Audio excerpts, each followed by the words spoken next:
जय जगन्नाथ। आपण मानक मोर सुधा एस्ट्रोलोजी चैनल टी स्वागत।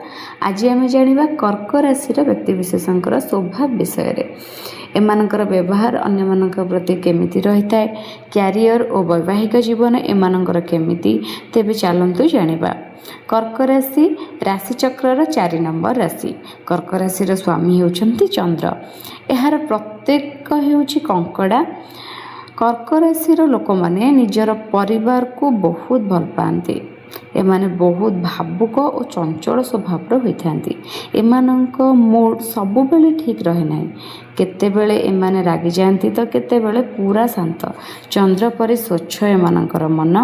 जेकोसी संपर्क हेउ एमाने ताकू अति सहजरे तुटाई दियंती नाही। एमानक पाखरे दैवी शक्ति बा एमानकर षष्ठ इंद्रिय सब बेले जागृत थाए। एमाने आगू किछि हबार अछि ए विषय से माने जानि पारंती, सेटा विपद हो बा खुशी हो। कर्क राशि लोक मैंने बहुत ईश्वर विश्वासी होता। अन्य को कष्ट देखी एमाने निजे कष्ट पाती। जीवन काल भितर कर्क राशि व्यक्ति माने निजर लोकों ठारू बार बार धोखा खाती। यहाँ हूँ कर्क राशि व्यक्तिविशेषकर विशेषत्व।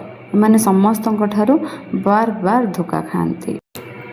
कर्क राशि व्यक्तिविशेष पानी संबंधी जॉब हो बा आमर पानी संबंधी बिजनेस हो, एसबू को जदि से आखि आगे रखी करते क्यारियर रे माने बहुत उन्नति करती। वैवाहिक जीवन कर्क राशि व्यक्तिविशेषक मध्यम धरणर रही है, कारण एमानकर मूड स्विंग बहुत हुए चंद्रर प्रभाव रे। जेहेतु चंद्र एमानकर स्वामी ग्रह तो एमानकर मूड स्विंग सब बड़े होता है। केतेबेले एमाने बहुत खुशी हो जाती तो केतेबेले एमाने बहुत दुखी भी हो जाती। तो एथिपाई एमानकर संपर्क रे वैवाहिक जीवन रे टिके आसे खटका आसे मझरे मझरे। ओवरऑल एमानकर वैवाहिक जीवन मध्यम धरणर रही है। कर्क राशि व्यक्तिविशेष शुभ रंग होउछि धला एवं आराध्य देवता होउछंती शिव। रहिबा पूर्वरु आपण मानकु जदि मोर ए वीडियो गुडी को भल लागु थाए तेबे मोर ए चैनल टी को सब्सक्राइब कर देबे। पाखर थिबा बेल आइकन टी को दबाई देबे, लाइक कर देबे एवं सांग मानक सहित शेयर कर देबे। रहूछि जय जगन्नाथ।